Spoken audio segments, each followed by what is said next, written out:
ጉጅለ ነበር ሕወሓት ኣነ ዘይመራሕኽዋ ሃገር ትጥፋእ ኣነ ዘይመራሕኽዋ ክልል ትብረስ ብምባል ኣብ ልዕሊ ሃገር ሁከትን ጎንፅን ንክነግስ ለይትን ቀትርን ሒግዲግ እናበለ ይርከብ። እዚ ጉጅለ ብርሰት ኣቐዲሙ ዝተመስረተ ተላኣኺ ባዕዳውያን ብምዃን ንውልቃዊ ጥቕሙን ባህጉን እናሃለወ ንህዝቢ ትግራይ ከም ዝኾነ ብምምሳል የታልል ከም ዝነበረ ዝፍለጥ እዩ። ነበር ጉጅለ ሕወሓት ኩሉ ግዜ ኩናት እናወልዐ ብመሓወር ፕሮፓጋንዳታቱ ኣቢሉ መናእሰይ ትግራይ ዕላማ ንዘይብሉ ኩናት እናዳጎነ ዓለም ለኻዊ ገበን ኩናት እናፈጸመ ንብዙሓት ዓመውቲ ጸኒሑ እዩ። ኣብዚ ሕጂ እዋን እውን እቲ ወሊዕዎ ዝነበረ ኩናት ብመሰረት ውዕሊ ፕሪቶርያ ዋላ እኳ ደው ኢሉ እንተነበረ ብዘይ ኩናትን ጎንፂ ህዝብታትን ህልውና ዘይብሉ ዝጉጅለ ጥፋት ውዕሊ ፕሪቶርያ ጥሒሱ ኣብ ልዕሊ ግዝያዊ ምምሕዳር ትግራይ መፈንቅለ መንግስቲ ኣካይዱ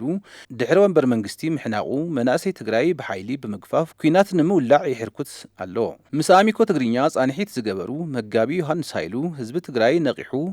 እምብለይ ኩናት ክብል ከም ዝግባእ ይመኽሩ። ህዝቢ ትግራይ እዚ እውን ኣብ ግንዛቤ ይፈቱ እቲ ሰራዊት ትግራይ ተባሂሉ ዝጽዋዕ ዘሎ ብቲዲኤፍ ተሪፉ ዘሎ ሓይሊ ንሱ እውን ክነቅሕ ምክንያቱም ናብ ሓዊ ክእግድዎ እዮም እምበር ዘይዶንኬር ብጣዕሚ ዘሕዝነካ ምስ ፌደራል ጥራሕ እኮ ኣይኮነን ሕዚ ኩናት ክገበር ኣብ ክልተ መቂሎም ወስ በዓሉ ትግራይ ምስ ትግራይ ሓደ ተዓብዪ ወዲ ኣብ ሰላም ሰራዊት ናይ ትግራይ ወፂኡ ኣብ ተሓራ መሬት ኣሎ ምናልባት ትምንኣስ ድማ ኣብ ቲዲኤፍ ኣሎ ጽባሕ ክልቲኦም እዮም ክቃተሉ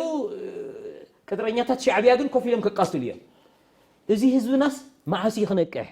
እቲ ህዝቢ ቀድሚ ኩናት ክቃለስ ከም ዝግባእ ዝገለጹ መጋቢ ዮሃንስ ሃይሉ ድሕሪ ሞት ዝግበር ናሕሳን ጣሕሳን ትርጉም ከም ዘይብሉ ጠመተ ሂቦም ይብራህርሁ። ክንደይ ዘበን ኣብኡ ኢና ክነቅሕ ኣለዎ ኣብ ኣዲስ ኣበባን ካብ ኣዲስ ኣበባ ወፃኢ ዘሎ ትግራዋይ ንምንታይ እዩ ኣብ ዓድና ዝጠፍእ ዘሎ መንእሰይ ሞት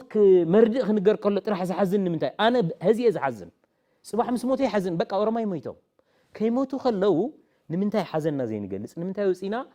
ሰላም ንትግራይ ዘይንብል ኣይርድአንን። ህዝቢ ትግራይ ኣብ ውሽጢ ከቢድ ጸገም ከም ዘሎ ዝገለጹ ቶም መጋቢ